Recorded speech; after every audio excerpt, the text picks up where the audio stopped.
Business Club de France des entrepreneurs avec Michel Picot.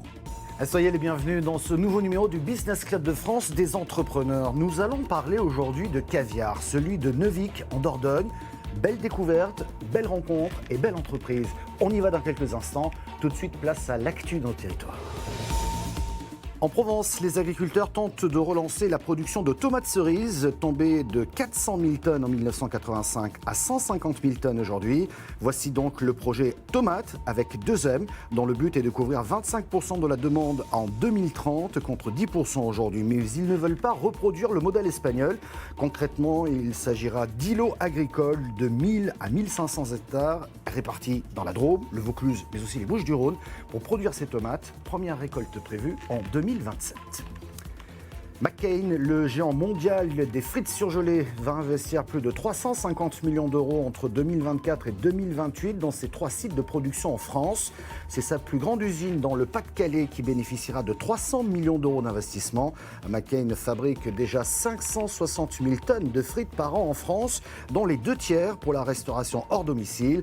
Parallèlement, le géant mondial doit sécuriser davantage ses approvisionnements. Rien qu'en France, ses besoins s'élèvent à 1 million de tonnes de pommes de terre par an. Il a signé des contrats déjà avec 800 agriculteurs et cela ne devrait pas s'arrêter là. Et nous partons tout de suite à Neuvic, c'est en Dordogne, pour rencontrer Laurent de Verlange. Bonjour Laurent. Bonjour Michel. Alors vous avez fondé et vous dirigez toujours la maison Caviar de Neuvic, entreprise fondée en 2011. J'ai le souvenir que nous nous sommes rencontrés à ce moment-là, c'était au tout début. Puis vous êtes revenu dans cette même émission cette fois-ci pour nous parler de cette belle entreprise qui a plutôt bien réussi, on va en parler. Mais tout d'abord, détaillez-nous votre activité. Alors notre société élève des esturgeons, les transforme en esturgeons et en caviar, le commercialise, le distribue via nos propres boutiques, nos restaurants et fait également du tourisme. Voilà, on a des métiers qui partent de l'écloserie de poissons jusqu'au tourisme.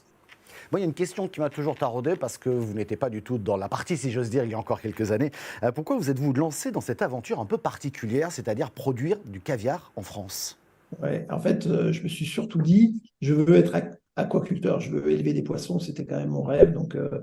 Mais on était dans une période de changement de paradigme entre une période où le caviar était vendu par des négociants qui les pêchaient dans des rivières ou des mers où le poisson était détruit dans la ressource naturelle. Et on est passé à un mode d'élevage tout récemment, initié en particulier par les Français. Et donc, ça me paraissait quand même intéressant de participer à cette aventure d'un nouveau marché, en fait, qui est le caviar d'élevage. Alors effectivement, il y a la production de caviar, vous avez aussi lancé d'autres produits avec des poissons fumés, bien entendu. Vous avez développé une offre touristique autour du site, mais revenons à ce cœur de métier, le caviar. Est-ce que vous avez été impacté par la crise du Covid et aujourd'hui, vous avez récupéré une activité quasi normale ?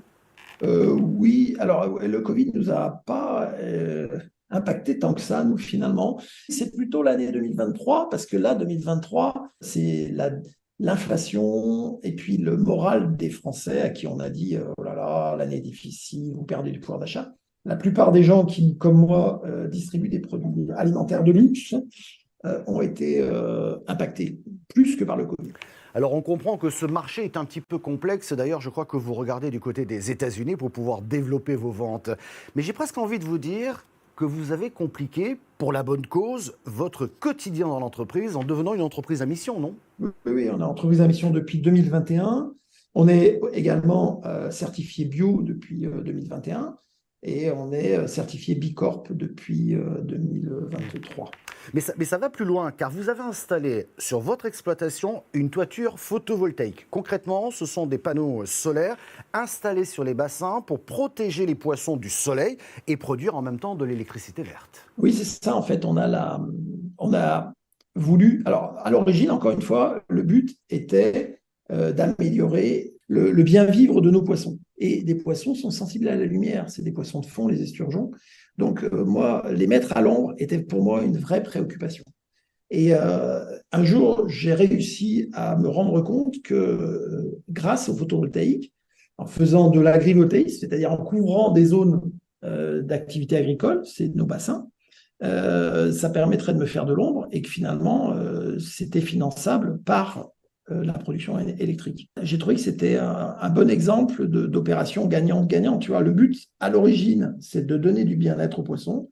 Et à la fin, c'est une opération où tout le monde est content. Nous, on a de l'ombre. Les opérateurs qui ont monté ce projet, y compris les crowdfunders, etc., ont retrouvé leur argent. L'État, qui a signé l'appel d'offres de la Creux à 7 centimes, revend l'énergie beaucoup plus chère aujourd'hui, donc il a gagné de l'argent aussi. Et finalement, tout ça pour produire de l'énergie verte. On en a profité pour mettre en place un projet d'autoconsommation, donc on produit aussi une partie de notre propre consommation.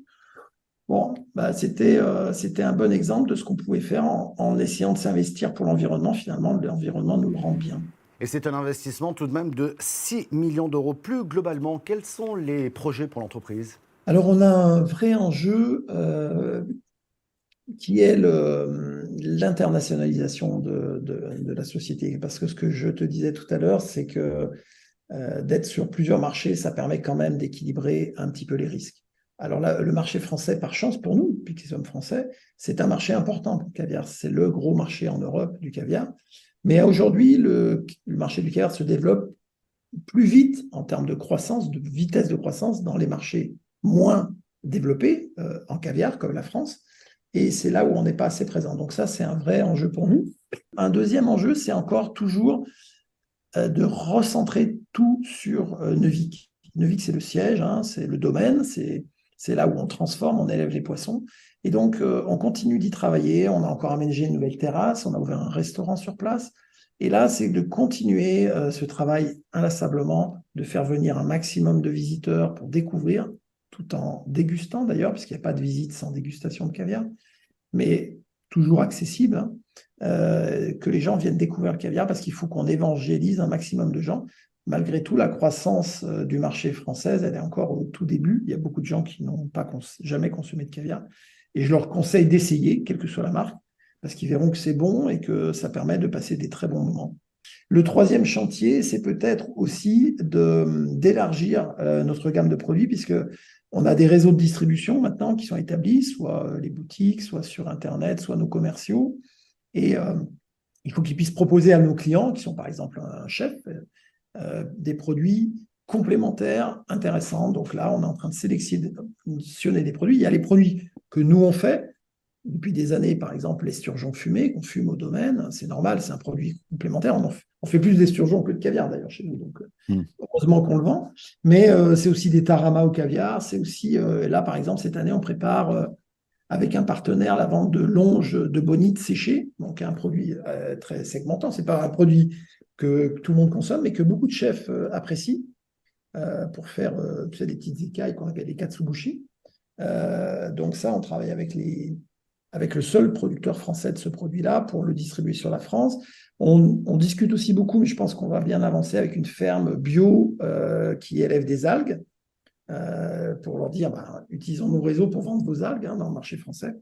Enfin voilà, donc l'idée, c'est quand même d'élargir un petit peu la proposition de notre maison, puisqu'on devient finalement une maison, et aussi de diversifier les marchés à l'international. Voilà les enjeux. Merci beaucoup, Laurent Deverlange, de nous avoir parlé du caviar de Neuvic. Et c'est vrai que c'est bon le caviar. Allez, on reste dans le bon à table avec cette initiative dans les Vosges. Un nouveau magasin de producteurs paysans directs a ouvert ses portes. Situé à la Bresse, il a reçu dès son ouverture des dizaines de clients moins d'une demi-heure après son inauguration. Un projet à 180 000 €. Ils sont une quarantaine de producteurs vosgiens et alsaciens à alimenter ce magasin. Un reportage de Vosges TV. C'était ce jeudi matin, un petit quart d'heure à peine après l'ouverture officielle de ce nouveau magasin de producteurs. Oui, à découvrir, voilà. Qu'est-ce que vous recherchez dans un magasin de producteurs ? C'est surtout René qui cherche des choses. Alors voilà, les producteurs locaux, surtout. Voilà, parce que ce sont des beaux produits. Voilà, et puis on sait d'où ça vient. C'est route de Cornimont à la Bresse, dans les murs d'un ancien supermarché, ça c'est pour le clin d'œil, que le projet a pris corps, né de la volonté commune d'une douzaine de producteurs locaux. C'est parti d'après Covid où les gens venaient dans toutes nos fermes pour faire leurs provisions et ils nous ont dit ça serait bien que vous fassiez un magasin de producteurs. Donc on a pris le coche et on a démarré le projet, mais ça a mis du temps, ça a mis 3 ans avant d'aboutir à ce qu'on vit aujourd'hui. Un projet à 180 000 € aidé de la région Grand Est, de l'État, du Conseil départemental des Vosges. Ils sont désormais une quarantaine de producteurs à avoir rejoint l'aventure et à alimenter ce magasin de leurs différents produits. Ça représente en références de produits entre 7 et 800 références de produits. La plupart vosgiens. La plupart vosgiens, on a 3-4 producteurs sur l'Alsace, voilà, pour du vin, des fruits, puisqu'on n'avait pas dans le secteur, mais on reste dans un secteur de 50 km autour du magasin. Mais alors, comment les clients faisaient-ils avant ? Je me déplaçais dans les fermes, ou alors j'allais au marché de Thiéfosse. Et du coup, là, tout est rassemblé au même endroit, ce qui fait gagner énormément de temps sur la semaine, quoi. Drive fermier, marché paysan n'ont cessé de se développer en France depuis la crise Covid. Dans les Vosges, on compte désormais une demi-douzaine de ces magasins de producteurs qui ont le vent en poupe. C'est quelque chose en pleine évolution et nous on en voulait un aussi sur le secteur du massif parce qu'ils étaient loin du magasin. Le plus proche est à Remiremont. Oh, c'est une très belle initiative, je trouve. On est belges en fait et chez nous aussi il y a comme ça des petites coopératives qui s'ouvrent comme ça et c'est très bien. C'est très très bien, c'est des produits locaux donc voilà. Manger mieux, local, en connaissant la provenance des produits, voilà ce que demande aujourd'hui le client de ce genre de structure. Mais quel est l'intérêt du producteur dans tout cela ? Il n'y a pas d'intermédiaire, donc le produit il est vraiment vendu au juste prix. Ce qui est vendu, c'est vraiment pour le producteur. Mieux valoriser la viande, par exemple les bas morceaux, les invendus. En faisant de la transformation, je pense que ce sera mieux valorisé qu'en colis. Mais car il y a toujours un mais. C'est plus de visibilité. Après, ce qui m'embête un peu, c'est que c'est grâce aux clients qui m'achetaient des colis que l'affaire tourne. Donc à un moment il va falloir faire un choix. Moi j'aime encore bien que les gens viennent directement à la ferme. Il y a à côté on va voir les petits veaux, les gens viennent avec leur famille, les enfants, ils viennent voir les veaux, les vaches, les chats. Puis ils repartent avec un sac de pommes de terre, avec de la viande. Des contacts privilégiés avec le grand public à préserver, donc c'est l'une des raisons pour laquelle ce magasin n'ouvrira que 3 jours par semaine, les jeudis, vendredis et samedis. La douzaine de permanents se relaiera d'ailleurs pour ne pas compromettre l'activité de chacun. Merci beaucoup de votre fidélité au Business Club de France des entrepreneurs, une émission que vous pouvez revivre et regarder en vidéo replay sur le site internet de votre télévision locale. Nous sommes également disponibles en podcast audio sur toutes les bonnes plateformes. Merci aux radios qui nous diffusent chaque semaine. Je vous retrouve la semaine prochaine.